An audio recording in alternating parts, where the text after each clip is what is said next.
T'as pas le droit d'être maigre, t'as pas le droit d'être gros. C'est ce qu'une personne m'a dit il y a 3 ans quand j'ai commencé la musculation. Et c'est l'une des phrases qui m'a le plus impacté, mais cette personne avait totalement raison. Qu'est-ce qu'il voulait dire derrière ça?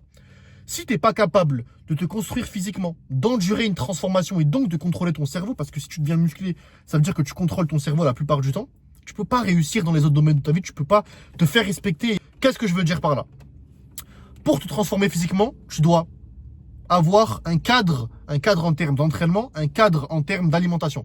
C'est-à-dire que quand t'as pas envie de t'entraîner, tu dois quand même y aller. Quand t'as pas envie de bien manger, des bons repas sains pour toi, parce que tu as envie de manger un McDo, tu dois savoir contrôler tes pulsions de ton cerveau pour manger quelque chose, pour atteindre ton objectif moyen-long terme. Donc du coup, tu retardes la gratitude et la dopamine instantanée qui n'existe plus.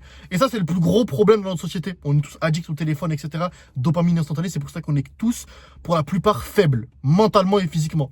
Et donc, si t'es pas capable d'être musclé en 2025, tu peux pas réussir. C'est pas possible. Imagine, c'est une chose qui est en ton total contrôle, ton physique, et t'es pas assez fort mentalement pour te dire, je vais me transformer physiquement, parce que là, actuellement, quand je me regarde devant le miroir, je suis pas un homme, c'est plus acceptable, c'est pas possible. T'es pas capable de le faire parce que c'est trop dur, parce que tu contrôles pas ton cerveau, mais comment tu veux réussir? Comment tu vas avoir une estime de toi? C'est pas possible.